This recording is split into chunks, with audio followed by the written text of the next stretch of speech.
Please subscribe, like and share this content. It means a lot to us. Thank you in advance. Cornell Law School. U.C.C. Article 7. Documents of Title. Part 2. Warehouse Receipts. Special Provisions. Paragraph 7206. Termination of storage at warehouses option. A warehouse, by giving notice to the person on whose account the goods are held and any other person known to claim an interest in the goods, may require payment of any charges and removal of the goods from the warehouse at the termination of the period of storage fixed by the document of title, or, if a period is not fixed, within a stated period not less than 30 days after the warehouse gives notice.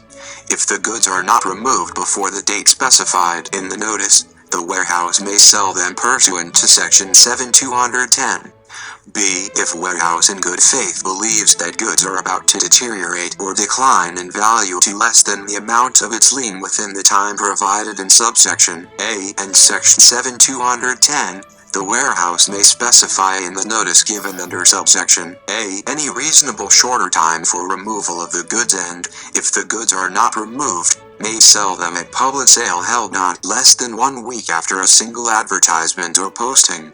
C. If, as a result of a quality or condition of the goods of which the warehouse did not have notice at the time of deposit, the goods are a hazard to other property, the warehouse facilities, or other persons, the warehouse may sell the goods at public or private sale without advertisement or posting unreasonable notification to all persons known to claim an interest in the goods.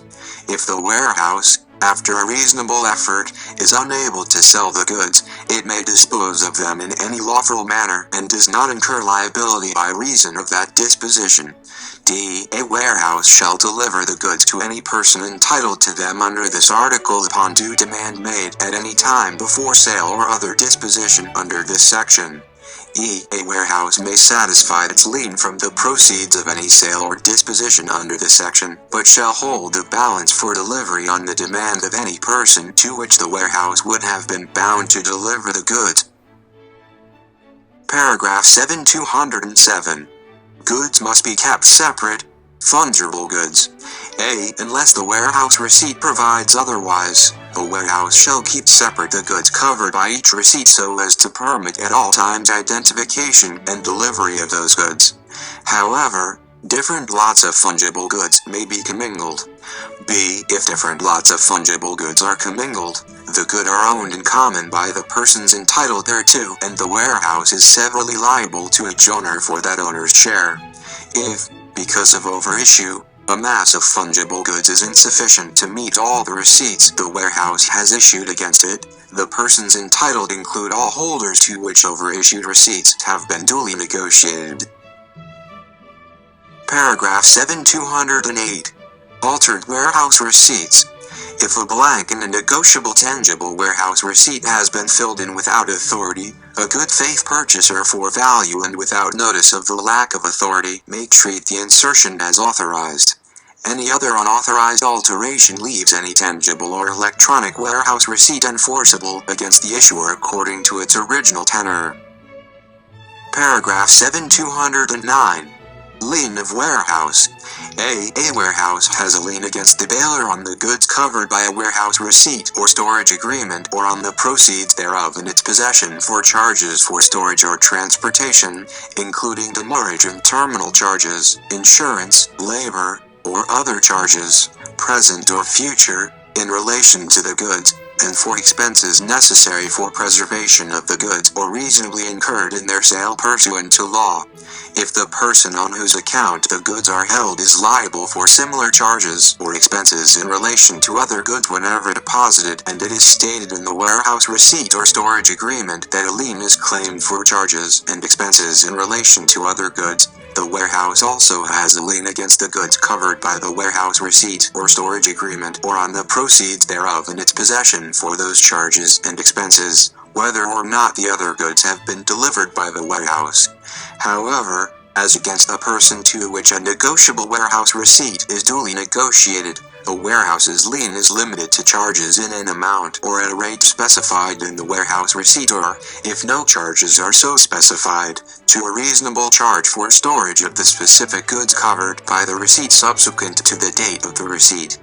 B. The warehouse may also reserve a security interest under Article 9 against the bailer for the maximum amount specified on the receipt for charges other than those specified in subsection A, such as for money advanced and interest.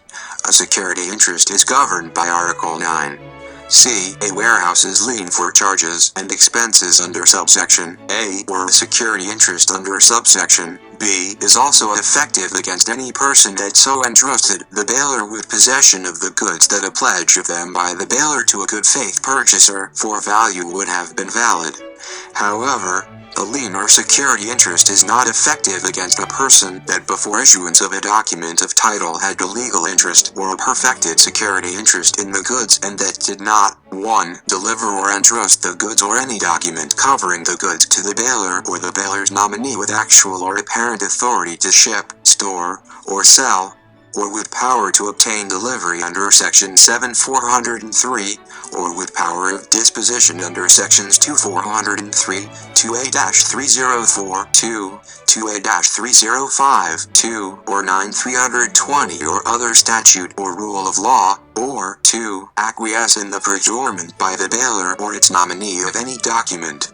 D. A warehouse's lien on household goods for charges and expenses in relation to the goods under subsection A is also effective against all persons if the depositor was the legal possessor of the goods at the time of deposit.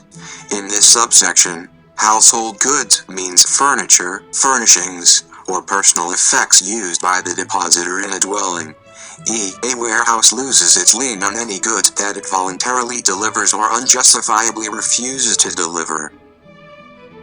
Paragraph 7210. Enforcement of warehouse's lien. A. Except as otherwise provided in subsection B, a warehouse's lien may be enforced by public or private sale of the goods, in bulk or in packages, at any time or place and on any terms that are commercially reasonable, after notifying all persons known to claim an interest in the goods. The notification must include a statement of the amount due, the nature of the proposed sale, and the time and place of any public sale. The fact that a better price could have been obtained by a sale at a different time or in a different method from that selected by the warehouse is not of itself sufficient to establish that the sale was not made in a commercially reasonable manner.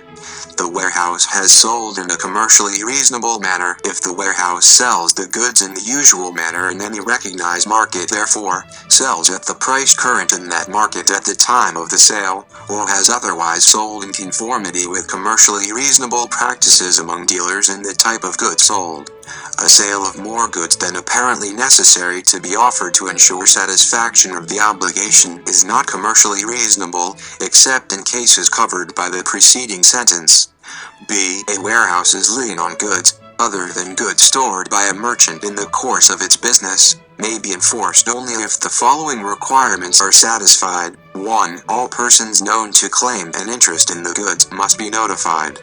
2. The notification must include an itemized statement of the claim, a description of the goods subject to the lien, a demand for payment within a specified time not less than 10 days after receipt of the notification, and a conspicuous statement that unless the claim is paid within that time, the goods will be advertised for sale and sold by auction at a specified time and place. 3. The sale must conform to the terms of the notification. 4. The sale must be held at the nearest suitable place to where the goods are held or stored. 5. After the expiration of the time given in the notification, an advertisement of the sale must be published once a week for 2 weeks consecutively in a newspaper of general circulation where the sale is to be held. The advertisement must include a description of the goods, the name of the person on whose account the goods are being held, and the time and place of the sale. The sale must take place at least 15 days after the first publication. If there is no newspaper of general circulation where the sale is to be held, the advertisement must be posted at least 10 days before the sale in not less than 6 conspicuous places in the neighborhood of the proposed sale. C. Before any sale pursuant to this section, Any person claiming a right in the goods may pay the amount necessary to satisfy the lien and the reasonable expenses incurred in complying with this section. In that event, the goods may not be sold but must be retained by the warehouse subject to the terms of the receipt and this article. D. A warehouse may buy at any public sale held pursuant to this section. E. A purchaser in good faith of goods sold to enforce a warehouse's lien takes the goods free of any rights of persons against which the lien was valid, despite the warehouse's non-compliance with this section.